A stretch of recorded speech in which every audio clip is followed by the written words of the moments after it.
Going to take a quick break and talk about Drizzly. Drizzly is fantastic. It's the most convenient way to buy beer, wine, and spirits with delivery to your doorstep. And get this, under 60 minutes. It's insane. Yeah, I think what's also great is you can compare prices and shop different places and get your best deal.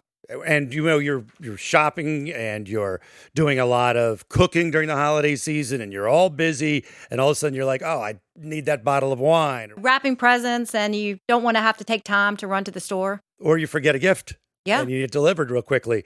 Here's the way to do it. You download the Drizzly app or go to drizzly.com. That's DRIZLY.com. And Drizzly is giving every new customer $5 off their first order. What's that promo code, Seaton? FAST5 at checkout. FAST5 at checkout. It's drizzly.com. People like to have fun during the holidays. You know what's not fun? Returning an ugly sweater. Don't give anyone an ugly sweater this year. Give Choice gift cards from giftcards.com instead, and they can pick their own sweater from some of their favorite brands. It's genius. More than 1 in 3 people will face cancer in their lifetime. Unfortunately, fear can stop you from getting your cancer screening, but it won't stop cancer. Early detection can save your life. Don't wait for symptoms to appear to act. Cancer screening is safe, effective, and accessible for everyone, including free or low-cost screening programs. Go to cancerscreeninfo.com right now for free screening resources and recommendations from the American Cancer Society. Don't wait. Early detection can save your life. Go to cancerscreeninfo.com today. Cancerscreeninfo.com. Impact of Influence, the tragic story of a powerful South Carolina family and the mysterious deaths that they are linked to.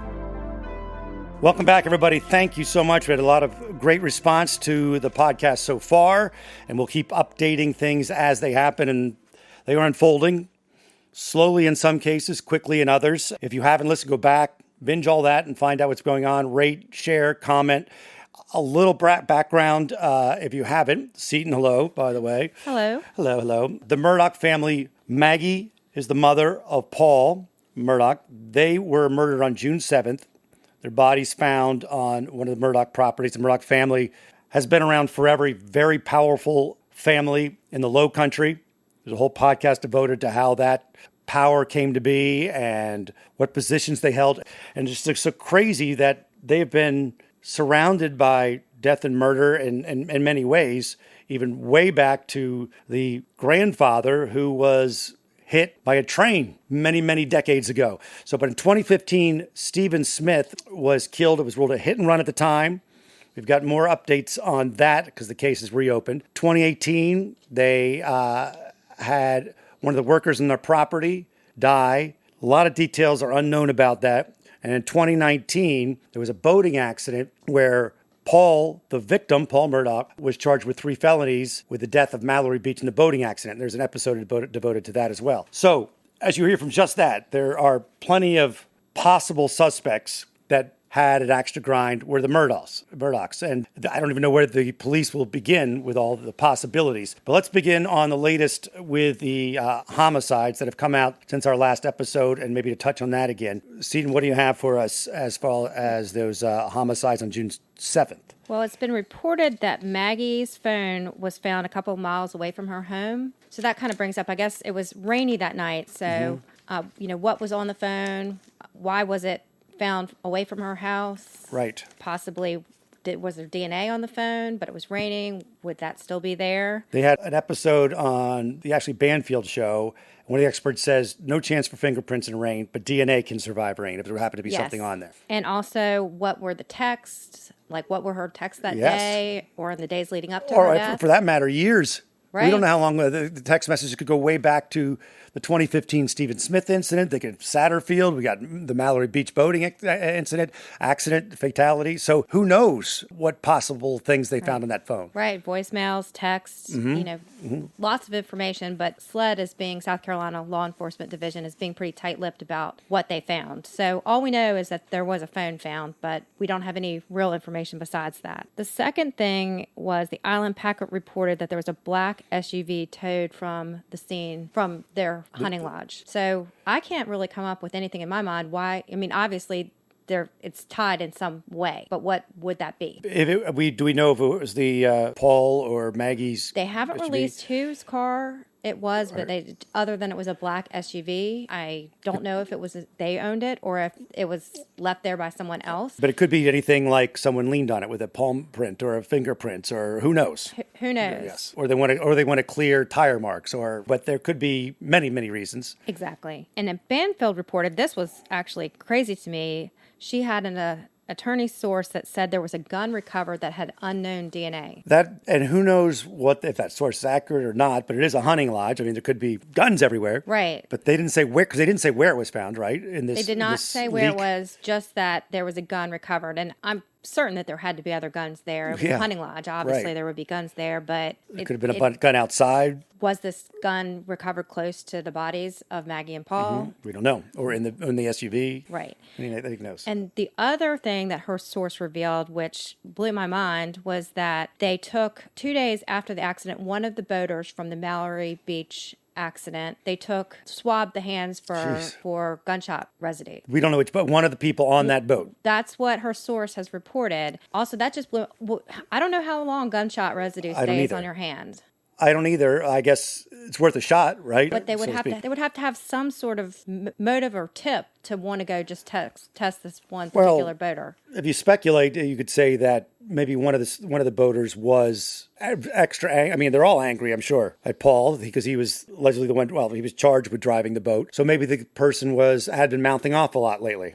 Right. Doesn't mean they're necessarily tied to it, but they want to rule out, as I said earlier, there's no shortage of possible people with a reason or an intent that they might want to hate the Murdochs for whatever reason. You've got the 3 deaths that we talked about. There's possibilities around there. They were involved with all kinds of criminals over the decades that they had put in jail because of their status as, they call it solicitor, but it's prosecutor basically. Well, okay, and the crazy article that we uncovered from Bluffton Today in 2009, it's just a very brief article, but apparently somebody tried to set fire to their home back in 2009, and it's reported that it was Alec Murdaugh's home at 15 Holly Street Extension around 7:30 in the morning. I guess not much damage was done. It didn't spread to the rest of the house, but obviously they had enemies. You're crazy you found that someone was attempting arson on the property. Right, and I don't know if they located the person who attempted the arson, but the family said in the Good Morning America interview that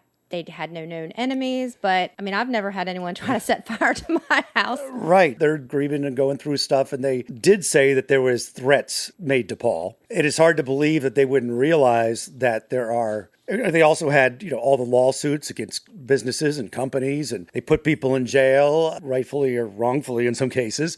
Their family, I should say. We don't know which specific member of the family might have done something that annoyed or made someone angry, because we know that there were people that were on death row because of the grandfather. His theatrics led to people being put on death row, which were later found innocent. So it's shocking they would say they didn't have any known enemies. They would have to think that when you were dealing with criminal element, because maybe not the 2 that were interviewed, but they were part of the solicitor. They also volunteered to work as prosecutors. You're dealing with criminal elements, so you have that. They have to realize that that's a possibility. Absolutely. And so now Alec has offered a $100,000 reward for information leading to conviction or arrest. And I think it expires in September, which I found that also slightly strange.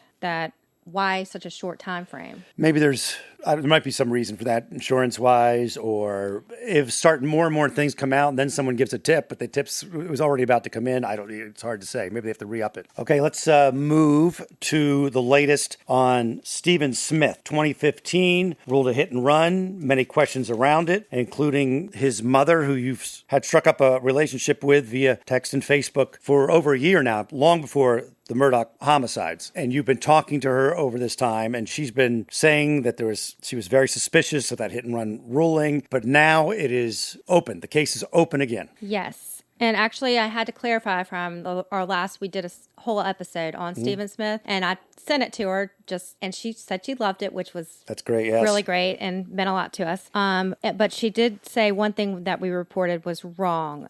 We said that the evidence missing was Stephen's cell phone, which was not the case. Actually, the FBI took the phone and processed it at Quantico. When they returned the phone, they also offered to process additional information, but they were told that the rest of the evidence had gone missing. Now, Sandy doesn't know exactly what that evidence was, whether it was his clothing, whether it's DNA, or just evidence was missing, and they declined the FBI's. So she has the phone? I do not believe she has the phone. I should ask her that. I don't think she has the phone. I think that remained in evidence. Okay, and speaking of evidence, let's move to some other things that we have heard, have been reported, and that Mrs. Smith told you about various things. One of the things from the Banfield episode was about the shirt that Stephen Smith was wearing and the paint chips. Explain that.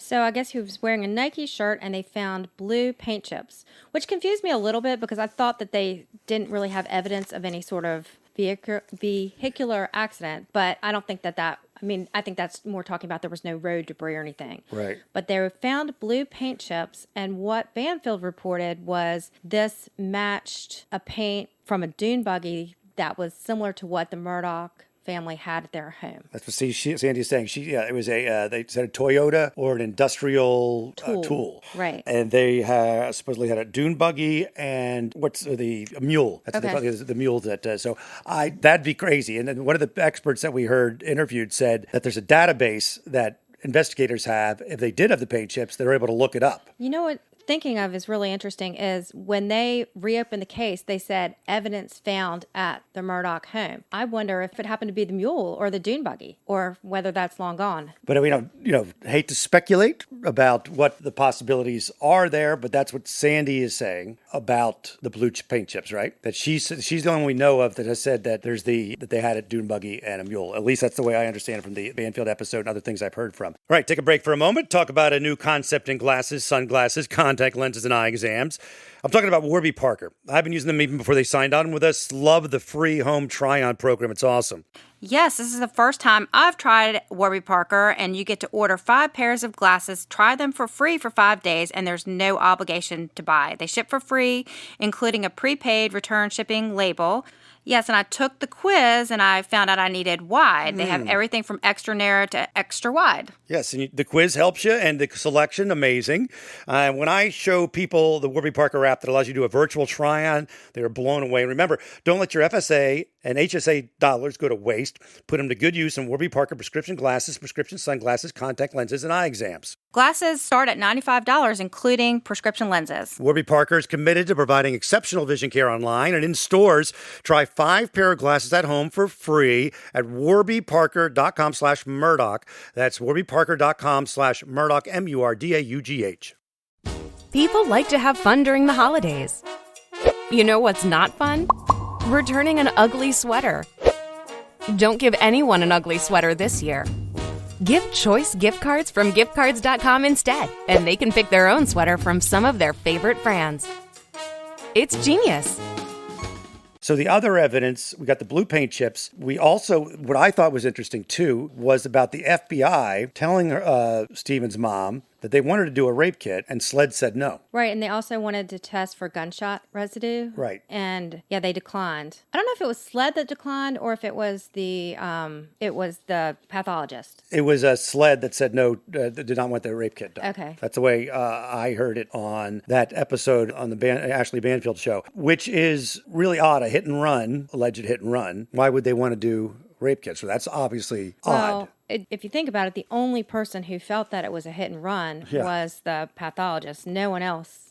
None of the other people involved, right, including Proctor, the police officer investigating, the coroner, the assistant coroner. And the assistant coroner was fired. Right. After that, which I found just bizarre, but we don't know why she was fired. She could have been fired for something completely unrelated. But it's still odd. It at least makes there's questions. So many questions in this case. Because she was pushing back on the hit and run thing is the word. Right. You're right. The pathologist at MUSC was the only one out of the people we know about that was saying hit and run. And she was basically, according to Todd Proctor, his quote is, I asked the pathologist why she stated in the report there was a hit and run. And her answer was because he was found in the road. And I think we talked a little bit about that on the actual Stephen Smith episode, which you can go back and check out. But the Todd Proctor's been speaking a lot more out about this.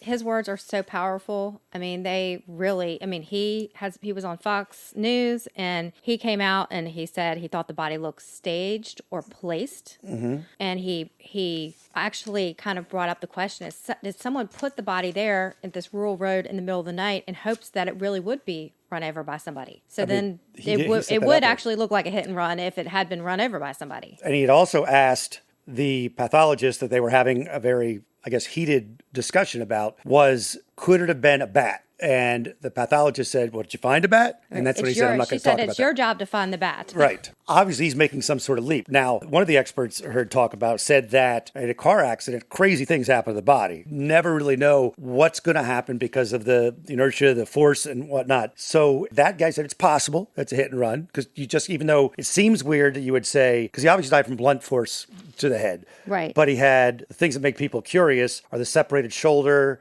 I believe. It said defensive wounds on his hands. That's another thing. Yes, that was reported that he had defensive wounds on his, I think they even said knuckles. I think they even got specific as to saying knuckles. I would think that they would have gotten some sort of DNA. And is this the evidence that is missing? Another question. That's another question, yes. So weird things do happen to the body when it's hit. However, the fact that that all these other people are saying, let's at least leave it open, and only the pathologist, as far as we know, is the only one saying, hey, I'm rolling a hit and run, that's that. Well, one thing, too, that Proctor brings up is he said that the Murdoch family kind of shut down immediately. They didn't do a lot of talking, and unless you have enough evidence to make them talk, compel them to talk, you have to go on willingness, and they were unwilling to talk. And again, maybe that's the wise move to make. You're right. They're lawyers, and they know that you probably should never talk unless you're forced to talk. And it was confirmed through your discussions and things we heard that there was the connection with Stephen Smith and the Murdoch boys. Played in a baseball team together. Alec was the coach. It's just the relationships between the Smith, and I don't know if it's just that it's a small town. Hampton County has a population of approximately 20,000, but it does seem like even with 20,000 people to have this many connections seems strange. Stephen's dad, who passed away a few months after Stephen did, he had a case that involved Randy Murdoch, and there is word about who Seaton was at the scene of Stephen Smith's hit and run, or alleged hit and run. Right. I actually asked this morning because I just wanted to make sure I had my facts right. So I reached out to Sandy and said, I'd seen somewhere that someone from the Murdoch family had showed up at the accident or crime scene, and she said that actually both Alec and Randy showed up at the crime scene, which I found very odd, and she did as well. I mean, I guess they did have ties to the prosecutor's office, and also Randy had offered to represent the family, the Smith family, for free. Well, that could be obviously a very innocent thing. They know the family. They're connected through friends and family. It's a small town and baseball and all that. And speaking of the small town thing, there is the connection with Mallory Beach, who died in the 2019 boating accident in which, I follow the bouncing ball here, people. This is hard to keep track with everybody. Paul Murdoch, who was murdered on June 7th, was the driver of the boat, at least allegedly, indicted on 3 felonies of it, that killed Mallory Beach. And there's a connection with Mallory Beach and Stephen Smith, but again, small town, but they were friendly with each other. So everything, again, you don't know how much is just coincidence, it's a small town or whatever, but it's very odd. Amount of connections and tentacles that go out throughout and this. I looked up just out of curiosity, because I went to a really small high school. I only had 35 people in my graduating class. I was like, how big is Wade Hampton High School? And there's about 600 people. So it's a smaller size school, but it's not tiny. It's not 35 people in your class. No, that's I would have thought it was smaller by the way people have been talking about the small town. Now again, saying that they knew each other, Mallory Beach and Stephen Smith, we don't know how much. I know them. That they're not saying they're best friends or anything like that. I know that Buster and Stephen played on a team together where Alec coached them, so they definitely had more than just a casual relationship. And from what we understand, I think even Sandy said Buster seemed to her like a really nice guy. Right. They're friends. She has not a bad word to say about Buster. A little bit different when it comes to Paul. It seems a lot of people, Paul had issues with numerous people, and he was described in not flattering ways by most of the people who have reported So he on could this. have had, when you talk about suspects, when we went through the Murdoch family and the boating accident was Paul. The number of people he may have pissed off, because we talked about it in an earlier episode, you can go back and hear about the boating accident, was the alternate personality that liked to fight. Timmy. When he drank, Timmy, yes. So he might have fought somebody along the line that, who knows, right? Right. So if I'm a cop or the investigators, I've got a lot of people to talk to. We want to discuss also what else we found or what else has come out about the fatal boat accident with Mallory Beach as the victim and Paul, who was killed on June 7th with his mom, who was charged with 3 felonies of driving the boat, etc. What is new on that? And there's been reports, I know we should give credit to Fitz for reporting things, and the Island Packet News and the Spanfield thing. So what have we found out about the Mallory Beach thing lately? Well, so Mallory, one of the things that Banfield brings up, and she had a source that didn't want to be identified, but that there was a possibility, but I kind of feel that it was speculation, but there was a possibility that Paul called his family prior to calling 911, which maybe that's why they arrived so quickly on the scene. Yeah, someone would have to have been a witness to see it, because the timing couldn't have been that different. Couldn't have been that much before the 911, I wouldn't think, because they were looking for Mallory. But also, I reread part of Anthony Cook's deposition this morning, and that was Mallory's boyfriend. Mm-hmm. And it said that it took him 15 minutes to swim to shore because of the currents from where he was out of the boat. So there was a lag time between then when they were actually able to get to the side.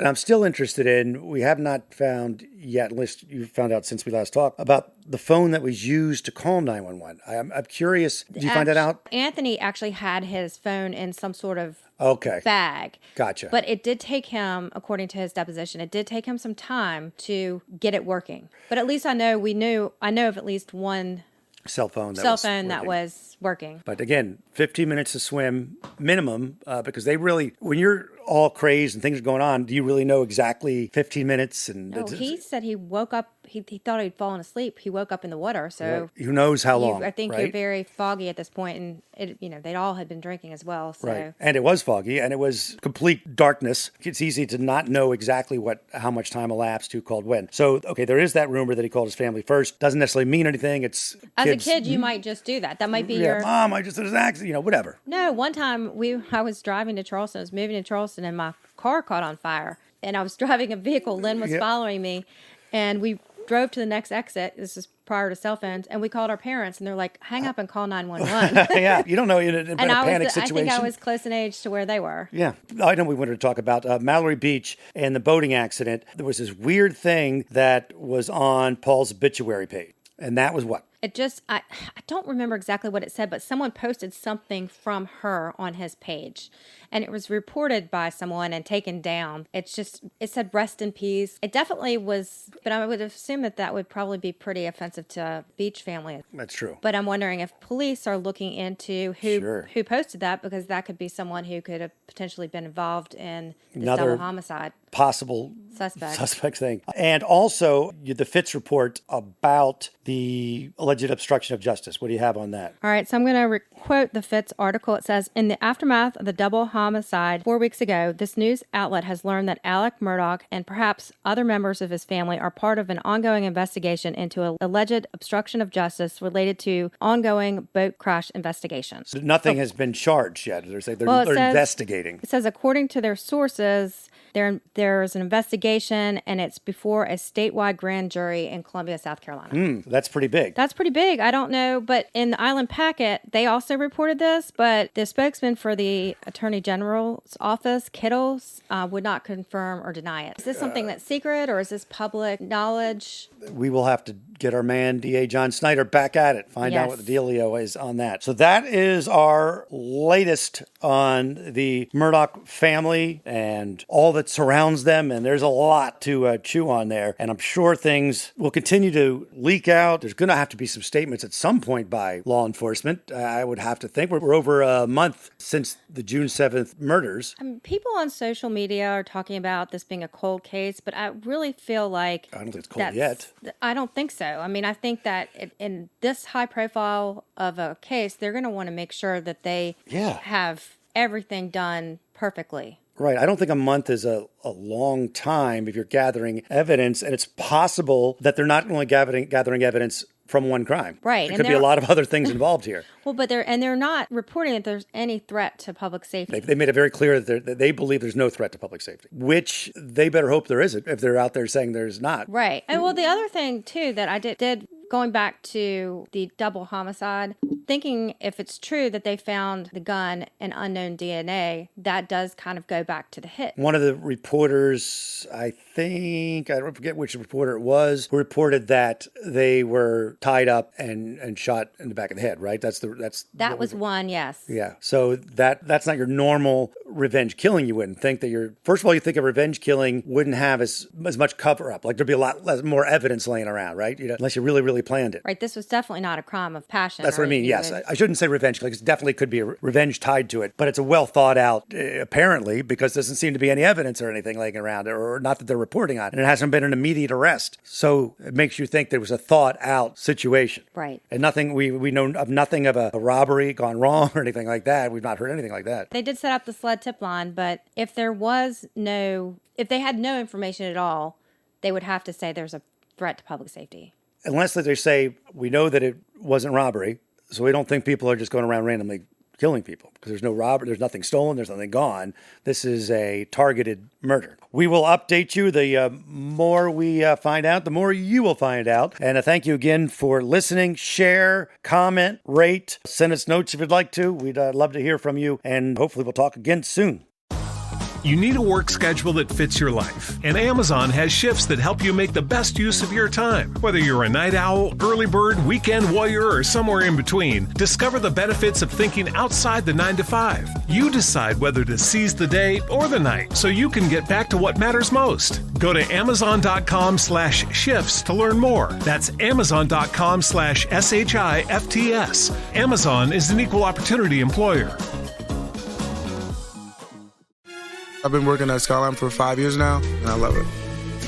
My favorite thing about working at Skyline is just the people. I've become really good friends with a few of my coworkers over time. It's just not coming into work, sitting down, and going home. You create a bond at Skyline. You become a family in a sense. You're working together every day, you're learning from each other. For me, it's been a great benefit at Skyline, and I just love it, honestly.